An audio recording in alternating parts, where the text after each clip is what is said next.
देखिए, इतिहास में ना कुछ नाम ऐसे होते हैं जो सिर्फ नाम नहीं रह जाते, वो एक पूरे युग की पहचान बन जाते हैं। चंगेज खान एक ऐसा ही नाम है जो जीत, साम्राज्य और जबरदस्त ताकत का दूसरा नाम है। पर क्या आपको पता है कि उसकी सबसे मशहूर कहानियों में से एक अनकही कहानी है, एक ऐसे हमले की जो कभी हुआ ही नहीं। तो चलिए आज इसी ऐतिहासिक पहेली को सुलझाते हैं। तो सवाल सीधा सा है, और ये सवाल आज का नहीं है, इतिहासकारों को सालों से परेशान करता आया है। क्या दुनिया के सबसे बड़े विजेता चंगेज खान ने कभी हिंदुस्तान की तरफ देखा? क्या उसने कभी भारत पर हमला किया? तो इसका सीधा सा जवाब है नहीं। पर रुकिए, कहानी यहां खत्म नहीं होती। असली कहानी इस नहीं में नहीं, बल्कि इसके पीछे के क्यों में छिपी है। सवाल ये नहीं है कि क्या हुआ, बल्कि ये कि क्यों नहीं हुआ, और उस एक न हुए हमले ने भारत के इतिहास को हमेशा के लिए कैसे बदल दिया।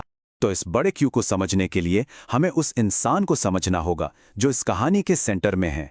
चलिए जरा वक्त में पीछे चलते हैं और देखते हैं कि कैसे एक मामूली कबीले का लड़का दुनिया का सबसे बड़ा साम्राज्य खड़ा कर देता है। ये कहानी किसी फिल्म से कम नहीं है, सच में। सोचिए, एक लड़का जिसका नाम तेमुजिन था, पिता की मौत के बाद उसे और उसके परिवार को दर दर की ठोकरें खाने के लिए छोड़ दिया गया। लेकिन उसने हार नहीं मानी।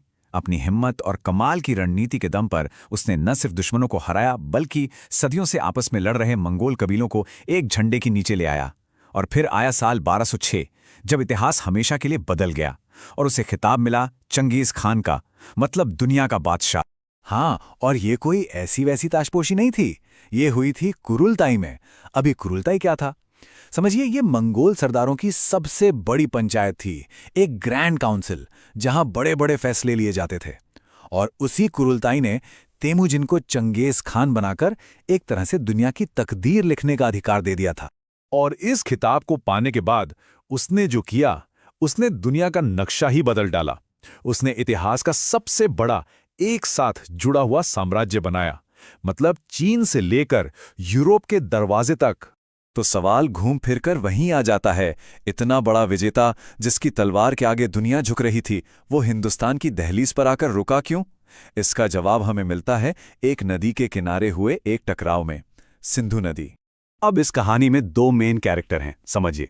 एक तरफ शिकारी चंगेज खान खुद अपनी अनस्टॉपेबल मंगोल फौज के साथ, और दूसरी तरफ उसका शिकार जलालुद्दीन, एक हारा हुआ शहजादा जो अपनी सल्तनत खो चुका था और अब बस अपनी जान बचाने के लिए भाग रहा था। तो साल था 1221, जगह थी सिंधु नदी का किनारा, और यहीं पर इस शिकारी और शिकार के खेल का क्लाइमैक्स होना था। ये इतिहास का एक बहुत बड़ा टर्निंग पॉइंट था। सिंधु के किनारे लड़ाई तो हुई और जलालुद्दीन हार भी गया, लेकिन वो भागा। किसी तरह नदी पार करके वो हिंदुस्तान की जमीन पर पहुंच गया। और बस यहीं पर समझिए, इतिहास ने एक पल के लिए अपनी सांस रोक ली। दुनिया का सबसे बड़ा विजेता चंगेज खान भारत की सीमा पर खड़ा था। एक कदम और हिंदुस्तान का इतिहास कुछ और होता। पर वो कदम कभी उठाया ही नहीं गया। वो मुड़ा और वापस चला गया। तो चलिए अब आते हैं उस $1 मिलियन क्वेश्चन पर। आखिर वो क्या वजह थी कि चंगेज खान ने रुकने का फैसला किया? आइए इस बड़े फैसले के पीछे के कारणों को एक एक करके समझते हैं।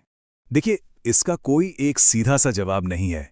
कई सारी चीजें थीं जो एक साथ हो रही थीं। सबसे पहले तो भारत का मौसम, यहाँ की जबरदस्त गर्मी और नमी मंगोलों और उनके घोड़ों के लिए बिल्कुल नई और मुश्किल थी। दूसरा, हिमालय की ऊंची चोटियां और बड़ी बड़ी नदियां एक प्राकृतिक दीवार की तरह खड़ी थीं।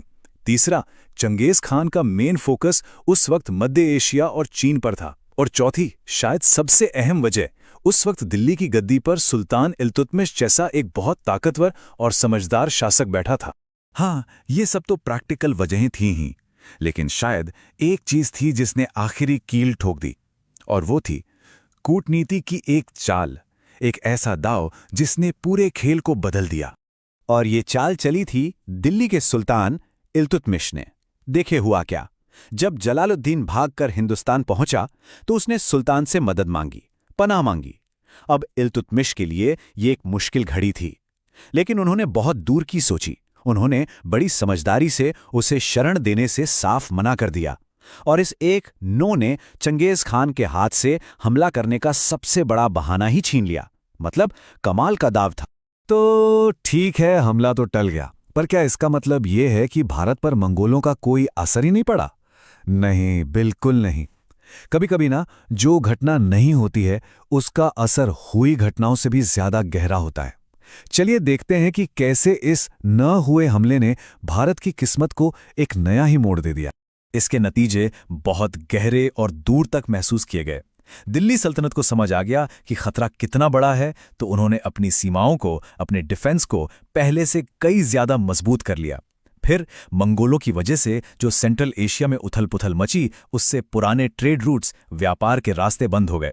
भारतीय राजाओं की फॉरेन पॉलिसी में मंगोलों का खौफ हमेशा के लिए बस गया। और सबसे बड़ी बात, चंगेज खान तो लौट गया, लेकिन उसने अपने उत्तराधिकारियों के लिए भविष्य में होने वाले हमलों का रास्ता जरूर खोल दिया। तो आखिर में सवाल ये उठता है कि चंगेज खान को हम कैसे याद रखें? एक बेरहम विजेता, एक साम्राज्य बनाने वाला, या कुछ और? चलिए उसके विरासत के दोनों पहलुओं को देखते हैं।